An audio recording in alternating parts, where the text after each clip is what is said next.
Hello student, good evening. आज मैं जिस टॉपिक को लेके आया हूँ वो है प्रेजेंट इंडिफिनिट। प्रेजेंट इंडिफिनिट के बारे में हम पढ़ेंगे। प्रेजेंट इंडिफिनिट टेंस की पहचान क्या होती है, हम उसको कैसे पहचाने कि प्रेजेंट इंडिफिनिट टेंस है ये, पहले हम उसके बारे में पढ़ेंगे। तो सबसे पहले आज हम प्रेजेंट इंडिफिनिट, आज का जो टॉपिक है प्रेजेंट इंडिफिनिट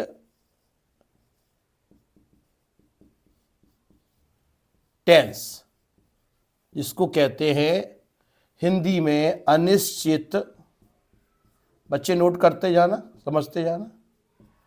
अनिश्चित वर्तमान काल। इस टेंस के बारे में यदि कोई आपके मन में प्रश्न उठे तो आप कमेंट बॉक्स में जरूर लिखें, और इसकी और जानकारी आपको कैसे, मेरे अन्य वीडियो की कैसे जानकारी आपके पास पहुंचे, इसके लिए मेरा चैनल को सब्सक्राइब करना ना भूलें। सब्सक्राइब करें। प्रेजेंट इंडिफिनिट टेंस, सबसे पहले आएगी पहचान। सबसे पहले हम बात करेंगे पहचान। हिंदी वाक्य में कैसे पहचान करें कि ये प्रेजेंट इंडिफिनिट टेंस है, कैसे पहचान करें। तो हम लिखेंगे जिन वाक्यों के अंत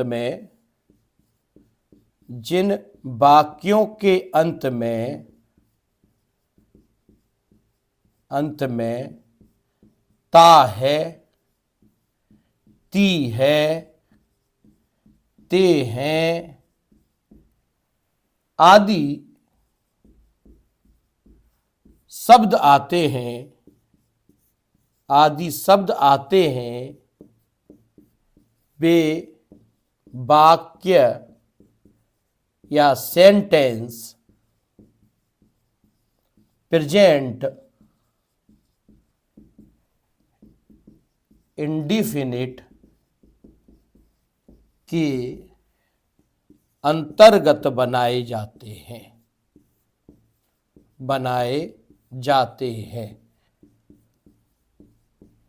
एग्जाम्पल ले लें, उदाहरण ले लें। एग्जाम्पल ले लेते। राम बाजार जाता है। राम बाजार जाता है, इसको बनाना है। तो सबसे पहले हम इसकी पहचान की चर्चा कर रहे हैं, पहचान के बारे में बात कर रहे हैं। तो पहचान ये दिखा रहा है कि इसके अंत में ता आ रहा है, तो इससे ये हम जान सकते हैं कि ये प्रेजेंट इंडिफिनिट का ही सेंटेंस है या टेंस है। प्रेजेंट इंडिफिनिट टेंस इसमें प्रयोग किया जाएगा, क्योंकि इसमें राम बाजार जाता, ये सेंटेंस इस बात को बता रहा है कि ये प्रेजेंट इंडिफिनिट का टेंस है। और प्रेजेंट इंडिफिनिट माने वर्तमान का टेंस है। अब इस टेंस के सेंटेंस के भी प्रकार होते हैं। सकारात्मक आएगा, अफर्मेटिव सेंटेंस आएगा, फिर नेगेटिव सेंटेंस आएगा, उसके बाद इंट्रोगेटिव सेंटेंस आएगा, इंट्रोगेटिव नेगेटिव सेंटेंस आएगा, फिर सेकंड इंट्रोगेटिव सेंटेंस आएगा जिसमें क्वेश्चन वर्ड भी शामिल होंगे। उसको सेकंड इंट्रोगेटिव सेंटेंस भी कह सकते हैं या डब्लू वाले सेंटेंस भी कह सकते हैं, जिनको हम क्वेश्चन वर्ड से प्रारंभ करेंगे। वेयर के द्वारा, वाई के द्वारा, व्हाट के द्वारा, व्हेन के द्वारा। तो हम स्टार्ट करते हैं, पहला ले लेते हैं। सबसे पहले हम बात कर रहे हैं अफर्मेटिव सेंटेंस। अफर्मेटिव सेंटेंस, इसको कहीं कहीं बच्चों, इसी अफर्मेटिव सेंटेंस को कहीं कहीं एसर्टिव सेंटेंस भी लिखते हैं। एसर्टिव सेंटेंस इसका प्रकार है। सिंपल सेंटेंस भी बोलते हैं कहीं कहीं। तो इसका स्ट्रक्चर लिख लेते हैं। सबसे पहले स्ट्रक्चर, इसका स्ट्रक्चर क्या है। सबसे पहले सब्जेक्ट आएगा, सब्जेक्ट के बाद इसमें वर्ब आएगी, वर्ब फर्स्ट आएगी, प्लस ऑब्जेक्ट आएगा और प्लस OW यानी कि अदर वर्ड आएगा। अब जब सिंगुलर सब्जेक्ट होगा, व्हेन सिंगुलर सब्जेक्ट कौन से हैं? ही, सी, इट और नाउन। और कौन सी नाउन? Singular noun. किसी का नाम हो सकता है। और ही, सी, इट, यहां ही लगाएंगे, ही करेंगे, ही, सी, इट। या ही, सी, इट को क्या बोलते हैं? इसको थर्ड पर्सन भी कहा जाता है। ही, सी, इट को थर्ड पर्सन में भी कहते हैं, थर्ड पर्सन या सिंगुलर सब्जेक्ट। वहां पर क्या होगा? वहां पर वर्ब के साथ वी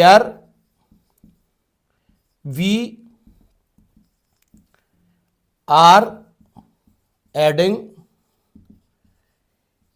ES और S विथ वर्ब। वर्ब के साथ S और ES लगाएंगे।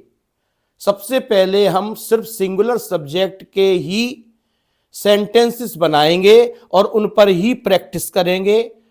और प्रैक्टिस के लिए आपको सेंटेंस दिए जाएंगे, आप भी उनको घर पर कर सकते हैं और कमेंट बॉक्स में हमें डाल सकते हैं। जैसे एक वाक्य ले लेते हैं। सबसे पहले एक वाक्य लिया, रीमा बाजार जाती है। रीमा बाजार जाती है। यहां चर्चा करें। यहां पर सब्जेक्ट कौन सा है? सब्जेक्ट मीन्स 1 नंबर पे सब्जेक्ट है। हमने क्या बनाया इस स्ट्रक्चर में? सब्जेक्ट। तो सब्जेक्ट रीमा की अंग्रेजी ले लेते हैं, REEMA में रीमा। उसके बाद कौन आएगा? उसके बाद हमारा स्ट्रक्चर कह रहा है कि वर्ब आएगी। तो जाति का फर्स्ट जाति क्या होता? गो। मैंने कहा अभी S और ES लगाते हैं। अब प्रश्न उठेगा, इसमें मैंने ES लगा दी। Reema goes to market.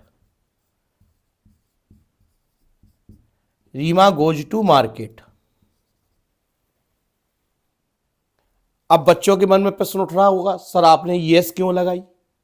या ES कहां लगाई जाती है? S कहां लगाई जाती है? तो उसके बारे में भी आगे हम लिख रहे हैं, आप इसको नोट कर सकते हैं। नोट करें, ठीक है, बिठा देते हैं हम आगे इसके बारे में और लिखें कि ES कहां लगाते हैं, S कहां लगाते हैं। बच्चों नोट कर लिया आपने। और मैं अपने उसमें डिस्क्रिप्शन बॉक्स में इसका लिंक भी डाल दूंगा और लिंक के माध्यम से आप इसके स्ट्रक्चर्स को PDF के रूप में डाउनलोड भी कर सकते हैं।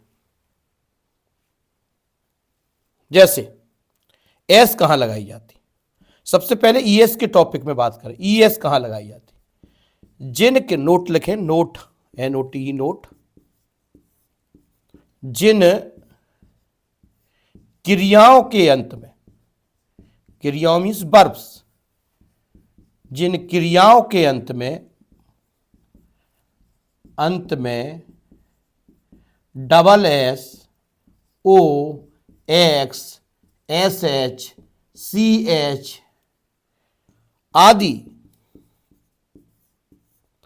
वर्ड्स आते हैं, उन क्रियाओं में ES लगाया जाता है। फिर एक प्रश्न और आ जाएगा, एक इसको ये मान लो, इसको B और आ लो। क्रिया या वर्ब के अंत में यदि बाई आता है और बाई के पहले कोई कॉन्सोनेंट आता है, कोई व्यंजन आता है, तो बाई को IES में कॉन्सोनेंट आने पर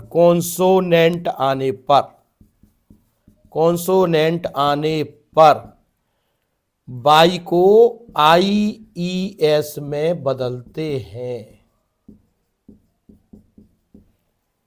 बाकी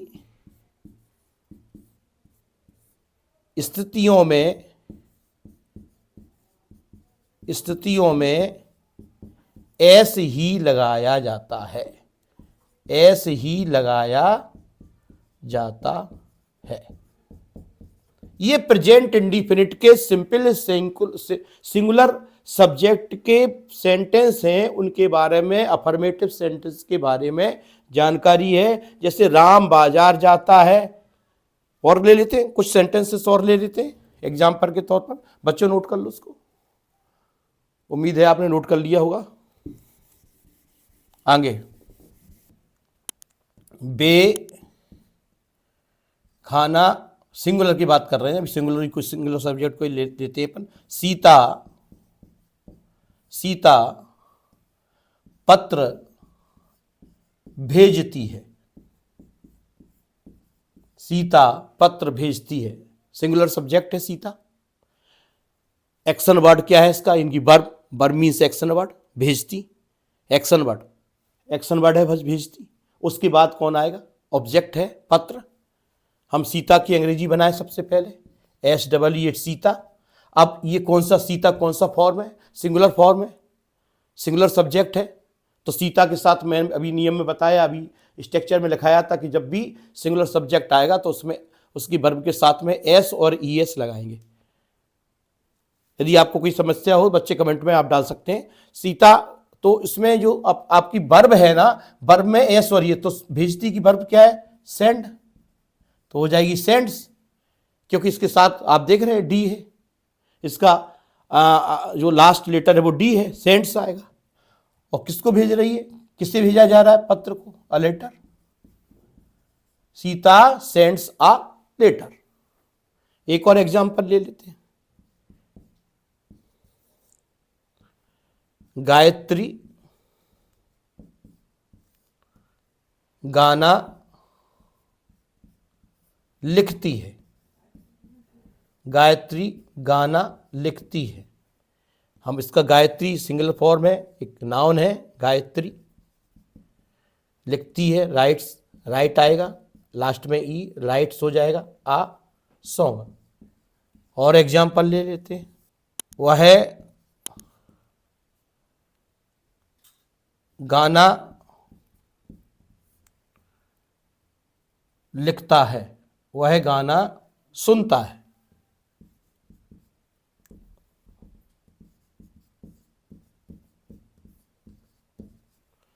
तो ही आएगा, हियर्स अ सॉन्ग। और भी एग्जांपल,